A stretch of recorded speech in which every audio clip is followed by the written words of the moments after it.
Ouais, attends, lâche. Laisse-moi du mou. Ouais, voilà. C'était sûr.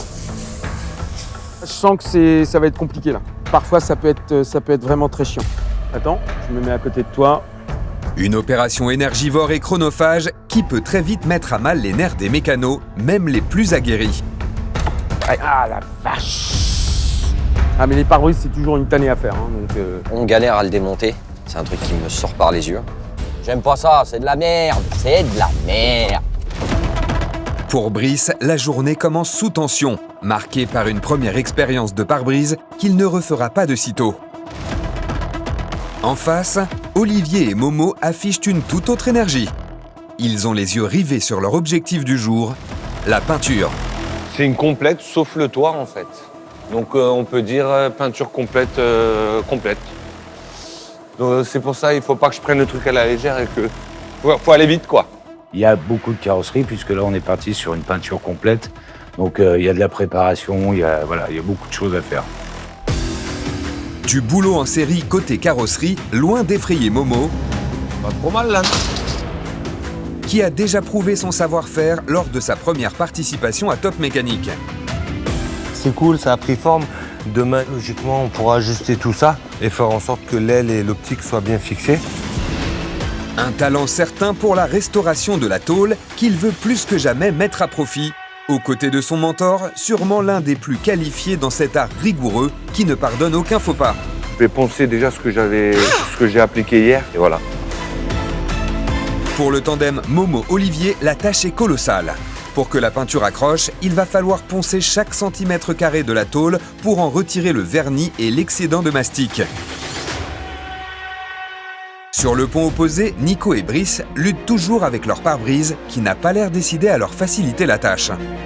Au départ, on a une corde à pare-brise, mais carrée, qui est normalement beaucoup plus coupante, mais qui chauffe extrêmement vite. Et le problème, c'est que cette corde-là, quand elle chauffe, elle casse. Donc une fois elle casse, deux fois elle casse, il me dit on va essayer une autre corde. Donc là, il a pris une tressée. le carré coupe mieux, mais il est moins résistant. Dès qu'il chauffe un peu, il s'allonge et il casse. Alors que le tressé, il coupe un peu moins, mais au moins il est un peu plus costaud, il y a plus de brins. Allez, j'y suis. Attends. Vas-y. Déjà épuisés par 15 minutes d'efforts intenses, les deux mécanos ne baissent pas les bras pour autant. Totalement conscients que cette dépose doit impérativement être menée à son terme. On essaye d'aller assez vite, il chauffe, il se rabollit un petit peu, on tire dessus, il casse. Alors déjà que j'aimais pas faire les pare-brises, alors là encore moins là. Nico, qui est pourtant passé maître en la matière grâce à ses 4 années à épauler nos mécanos, rencontre d'énormes difficultés. Tu vois, franchement, si j'étais sûr que demain il fasse beau et chaud, on n'aurait pas remis de pare-brise. Brice et Nico sont en souffrance. Mais pas question pour eux d'abandonner, quitte à y laisser des plumes. Et Nico, Tire, Ah on non, voit. il va le casser. essaye d'enlever le joint. Ouais. Mais effectivement, rien. Enlève le joint, c'est mieux parce que tu coupes le joint avec la corde et tu te fais chier. Voilà, le joint est une galère et on va casser 10 fois le câble et on va passer 2 heures à le faire. Donc je décide d'enlever le joint métallique qui fait tout le tour du pare-brise. Je dis à Brice de faire autre chose en attendant. Commence à repluguer son capot arrière parce que les fils ont été coupés. Voilà, il ne faut pas perdre de temps. La journée, on est jeudi, hein, c'est une journée, c'est la course du début jusqu'à la fin. Donc je prépare le pare-brise et j'appelle Brice quand c'est fait. Sous pression, Nico et Brice, qui ont déjà perdu plus de 30 minutes à déposer le pare-brise, optent pour une répartition des tâches. Seule solution pour avancer et ne pas se laisser distancer par Momo, qui semble parfaitement maîtriser son sujet avec le ponçage et la pose de mastic. Je suis pas the best carrossier, mais j'aime bien et ça me détend, tu vois. Momo est dans son élément et affiche une confiance à toute épreuve. Rien d'étonnant pour un tel génie de la restauration automobile. À 43 ans, Momo fait partie des derniers mécanos de l'ancienne génération à maîtriser aussi bien la mécanique que la carrosserie, sans avoir le moindre diplôme en poche. Passionné depuis son plus jeune âge, c'est son père, lui aussi mécano de métier à Strasbourg, qui lui a donné l'envie de ressusciter des autos que tout le monde aurait cru condamner. Mon père, j'ai passé beaucoup de temps à l'aider, à apprendre. C'est un plaisir parce que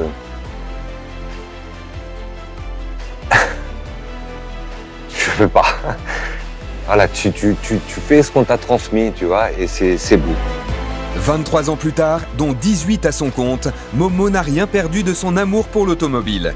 Bien au contraire, il s'est même fait le pari audacieux de restaurer chaque année une oldtimer de A à Z sur son temps libre. Américaine, allemande ou encore japonaise, du moment que cela possède un moteur, notre mécano prend son pied. La mécanique, c'est trop bien, c'est trop beau, et c'est complexe. C'est un beau métier. Son arme secrète, être méthodique et pragmatique en toutes circonstances, sans jamais céder à la pression. Force tranquille de nature, Momo n'est pas du genre à parler pour ne rien dire. Mais il fait systématiquement ce qu'il dit avec une seule obsession, faire la fierté de ce qu'il aime. L'essentiel, c'est que mes enfants ils soient fiers de moi après. Moi, mes enfants, mes parents. Là, ce qu'on fait comme travail, c'est pas non plus ce qu'il y a de mieux. Hein. Logiquement, tu es censé redresser au maximum avant d'appliquer le mastic. Et là, en l'occurrence, pour l'émission, on n'a pas non plus de temps, quoi. Lucide face à l'urgence que demande le challenge, Momo reste néanmoins appliqué. Chaque geste est maîtrisé, de quoi confirmer à Olivier son excellent choix dans ce choc des poulains qui, pour l'instant, tourne à son avantage.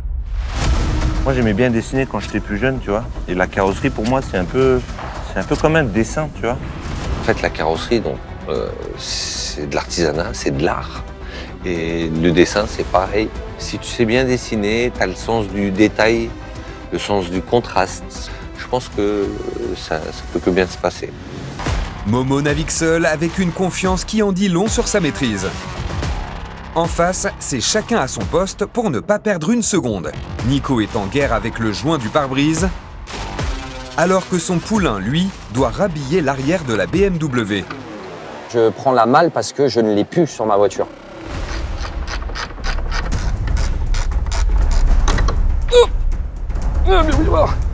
Allez, viens voir papa. Le démontage de ma malle arrière se passe bien parce que ça tient avec 4 vis. Hop, ça prend 10 minutes pour le faire, quoi. Là, j'ai une autre vis. Du côté de Brice, le plan se déroule sans accroc. Mais pour son coach, c'est une toute autre histoire. Retirer le joint du pare-brise vire au parcours du combattant. Putain, il est raide, il est raide, il est raide, il est raide. Putain, merde. Pardon. Et même quand on est un expert avec plus de 40 années d'expérience, les nerfs sont durement éprouvés. Ah, ça me saoule, ça, ce genre de choses, de perdre du temps pour un détail aussi insignifiant que ça. J'arrive pas à le faire, il est rigide, le joint est dur comme du bois. À mon avis, il est d'origine, la voiture a 20 ans, ça me saoule. Le pare-brise commence à vraiment me sortir par les yeux. C'est de la merde. Hey, Nico, t'énerve pas, mon Nico. À un moment donné, je prends tournevis, marteau. Vraiment, je suis rentré dans un mode barbare. À 2 doigts du craquage, Nico, qui prônait pourtant une dépose dans les règles de l'art, opte pour une méthode beaucoup plus radicale, avec un seul objectif, limiter la perte de temps. Un temps qui commence à manquer cruellement.